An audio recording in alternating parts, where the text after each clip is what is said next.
शरीर जल करके रात की ढेर में तकलीफ, रात की रात दिखाई दे दे, त्रिभुवन में हाहाकार मच गया, देवता सब भयभीत हो उठे, लेकिन राक्षस बड़े प्रसन्न, राक्षस लोग बड़े राजा, गृहस्थी बड़े दुखी हुए कि भैया कामदेव जल गया, गृहस्थ में रस नाम की कोई वस्तु बची नहीं। लेकिन योगी बड़े प्रसन्न हुए, बोले अच्छा हुआ जला, नहीं जब हम साधना करने बैठते थे कोई न कोई अप्सरा लेकर के पहुंच जाता था, बढ़िया हुआ, झंझट खत्म हुआ, अब मन लगा करके भगवान का भजन करे। जोगी अकंठ भये पति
प्रतिक्रियाएं समाज में होने लगेगी। उधर भयभीत देवता ब्रह्मा जी के पास पहुंचे, बोले महाराज गजब हो गए। बोले क्या हुआ? बोले शिव जी ने कामदेव को जला दिया। अब चूंकि काम को हम लोगों ने भेजा था, कहीं हमको न जला दे, जल्दी बचने का उपाय करो। ब्रह्मा जी ने कहा ऐसा करो, जाकर रति को सूचना दो और रति को आगे करके जाओ शिव जी के पास, राजी करो। ब्रह्मा जी को पता है रति नारी है, एक नारी रोटी बिलखती जाएगी तो शिव जी का क्रोध शांत हो जाएगा। देवताओं ने आकर रति से कहा, रति तुम्हें मालूम है क्या हुआ? रति ने पूछा, आपके पति को शिव जी महाराज ने जला दिया, तीसरा नेत्र खोल।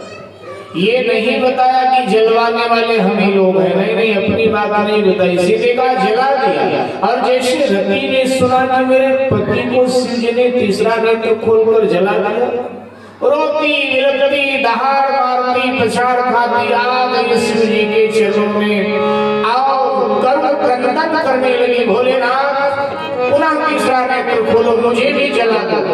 अभी तक तो मैंने यही सुना था कि आप संसार में स्त्रियों को सुहाग प्रदान करते हो, लेकिन आज मैंने ये भी जान लिया कि जब आप प्रसन्न होते हैं तो सुहाग दे देते हैं और जब नाराज होते हैं तो सुहाग ले लेते हैं। आपने मेरा सुहाग छीन लिया, भोलेनाथ तीसरा नेत्र खोलकर मुझे भी जला दो, क्योंकि वैधव्य जीवन नारी के लिए बड़ा दुखमय होता है, असहनीय कष्ट उसको झेलना पड़ता है, मुझे भी जला दो, मुझे भी जला दो। और जब इस तरह रति रुदन करने लगी शिव जी के चरणों में, तो शिव जी को रति पर दया आ, ये तो कर्पूर गौरम करुणा आ गई।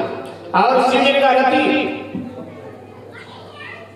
तेरा पति बिना शरीर के ही सब में व्याप्त रहेगा, लेकिन मुझे तो शरीर वाला पति चाहिए। तो कहा थोड़ी देर धैर्य धारण करना पड़ेगा। कब तक? द्वापर युग तक धैर्य धारण करना पड़ेगा।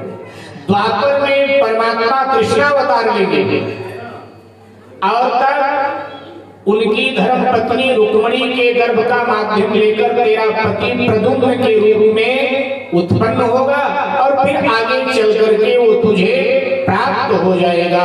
भगवान शिव ने कह दिया कि रति जब जदुवंश कृष्ण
आनंद में प्रसन्न हो शिव जी को प्रणाम करके चले गए।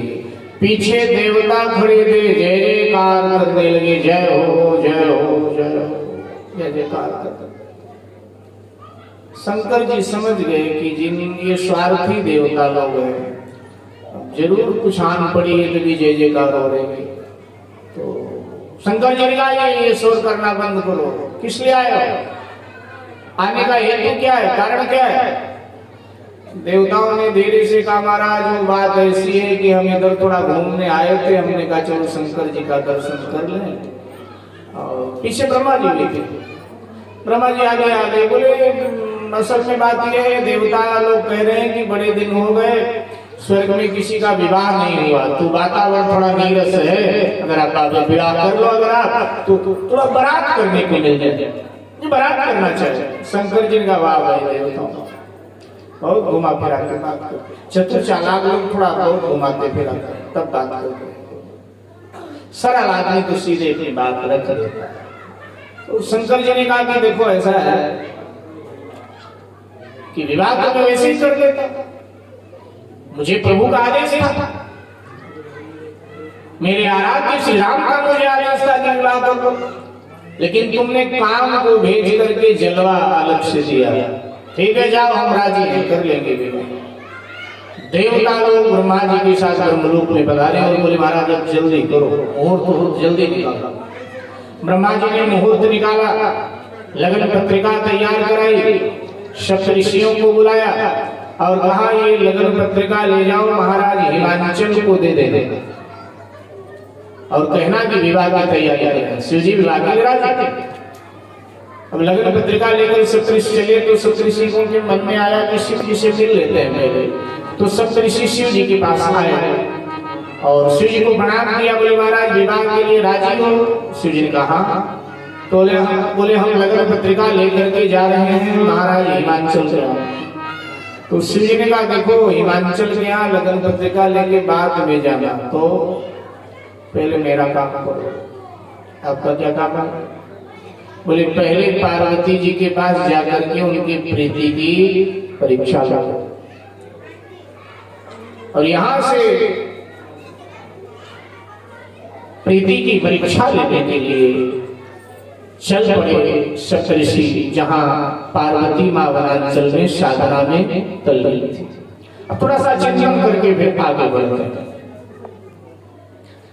कई साहब लोग ये प्रश्न करते हैं कि शिव जी ने काम को जलाया क्यों? भोलेनाथ ने क्षमा कर देते। तो एक बार एक संत ने शिव जी से पूछा कि महाराज आपने काम को क्षमा कर देना चाहिए था, जला कर दे। क्या आप इतने कमजोर कि काम का बाण लगा और आप व्यतीत हो गए? और तीसरा नेत्र खोलकर जला गए। शिव जी ने कहा नहीं, मुझे काम का बाण मेरा क्या बिगाड़ देगा, मुझे अपनी तो कोई चिंता नहीं, मैं तो व्यतीत हुआ नहीं, तो फिर किसने जलाया? बोले देखो भैया, मेरा हृदय इतना कोमल नहीं कि काम का बाण लगे और मैं व्यतीत हो जाऊं। मेरे हृदय बिहारी बड़े कोमल है। मुझे लगा कि बाण चूंकि मेरे हृदय में लगा है, मेरे हृदय बिहारी को कहीं चोट ना आए।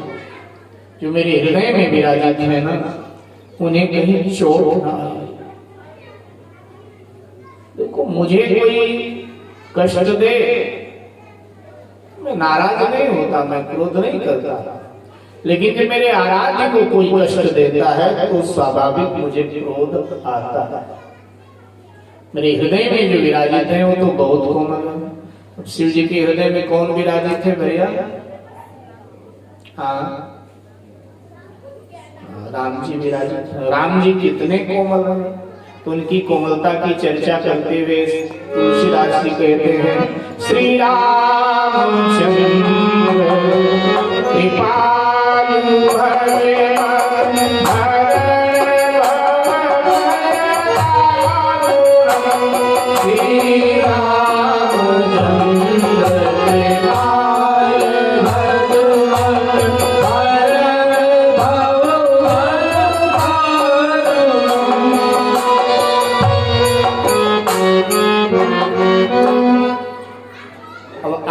भक्ति। ये माताएं बहनें बोलेंगी, मैं भूल गया हूँ, थोड़ा याद दिलाओ। आगे की भक्ति बोलो, आगे वाली भक्ति, इसके आगे वाली ये बोलेंगे माताएं बहनें। आप सब नहीं, इधर वाले। हाँ, कुछ बोल तो रहे, थोड़ा थोड़ा स्वर में बोलो ना, ऊंची आवाज में। आगे की भक्ति क्या है?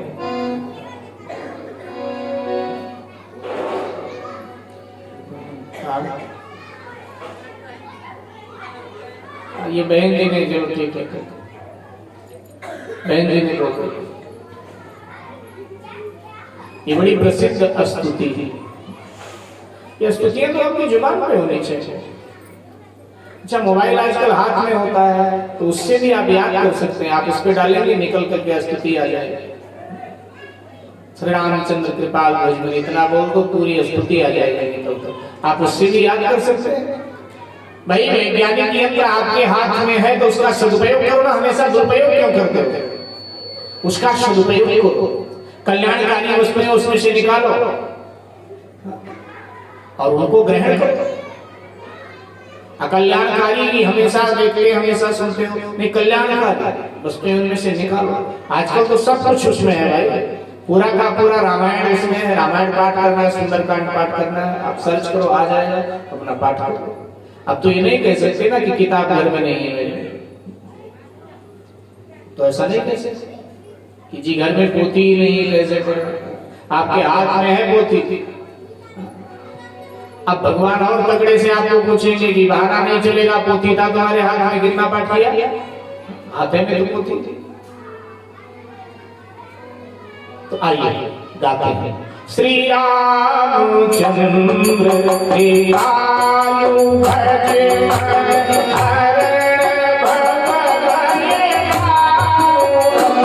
श्री रामचंद्र कृपालु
कंज पद कंजा, आंख, हाथ, पांव, मुख कितने कोमल, बोले 9 कंज।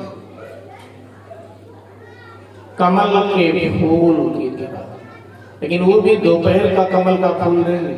दोपहर वाला तो थोड़ा कठोर हो जाता है, शाम वाला थोड़ा और कठोर हो जाता है। तो 9 कंज लोचन अभी भी खिला हुआ, प्रातःकालीन विकसित हुआ कमल का फूल, इतने कोमल। तो मुझे लगा कि मुझे तो चोट नहीं आई, लेकिन मेरे हृदय बिहारी को चोट ना आ गई हो, बस फिर तो क्रोध आ गया और मैंने काम को जला दिया। लेकिन जलाने के बाद मैं वरदान तो रति को दे दिया, काम, क्रोध, लोभ, ये सभी के जीवन में जरूरी है, होने चाहिए।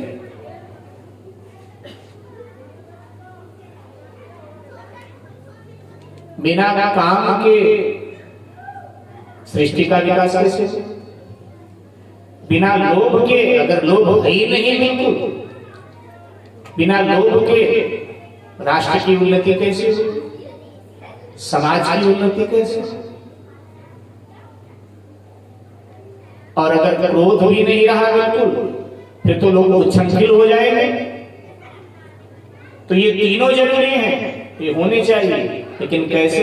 जैसे शिव जी में, इनका सदुपयोग करो, इनका दुरुपयोग मत करो। दुरुपयोग करोगे तो तुम्हारे लिए विनाशकारी हो जाएंगे, और सदुपयोग करोगे तो तुम्हारे लिए कल्याणकारी। देखो शिव जी के हाथ में त्रिशूल है, और त्रिशूल इसी बात का प्रतीक है। काम, क्रोध, लोभ के त्रिशूल में से 3 फट्टे ऊपर उठे होते हैं। एक काम है, क्रोध है, एक लोभ है। शिव जी कहते हैं इनको अपनी मुट्ठी में रखो, अपने काबू में रखो, जब जरूरत पड़े इनका सदुपयोग करो। सदुपयोग करना चाहिए। अब आपके बालक कुमार पर चल रहे हैं और आपको नहीं क्रोध करना तो पाप है, हम क्रोध नहीं करेंगे, तो ये तो ठीक है। कुमार से हटाने के लिए क्रोध जरूरी है, लेकिन अब हमेशा क्रोध में उबलते रहो, ये तो ठीक नहीं है। ये ठीक बात है। तो मैं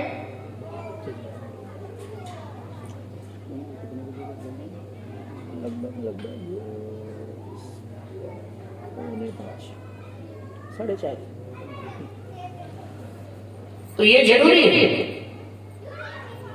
इनका सदुपयोग करें। जैसे जो वाद्य यंत्र होते हैं, वायलिन है, सितार है, तबला है, ढोलक है, इनको जब बजाना होता है तो संगीतकार लोग इनको चढ़ाते हैं, इनका सुर मिलाते चढ़ाते हैं। और कार्यक्रम जैसे विश्राम लेता है इनको उतार देते हैं। अगर ऐसे चढ़ा छोड़ दे तो क्या होगा? ना उतार। तबला, ढोलक, सितार, वायलिन, इनको एक बार चढ़ा दे छोड़ दे, उतारी ना तो क्या होगा? कई बार फट जाता है, चढ़ा ये रख देते हैं, फट जाता है। जब फटा देखते हैं तो कहते हो महाराज आज उतारना भूल गए, तबला फट गए। और अगर फटेगा नहीं तो वेश्या हो जाए, स्वर खराब हो जाते हैं, वेश्या हो जाता है। तो ऐसे ही हमेशा क्रोध में चढ़े रहोगे तो बेसुरे हो जाओगे, सुर बना रहे। इसलिए जरूरी है इनका हम सदुपयोग करें, इनका हम दुरुपयोग न करें। तो काम को शिव जी ने कहा कि इसीलिए मैंने जला दिया।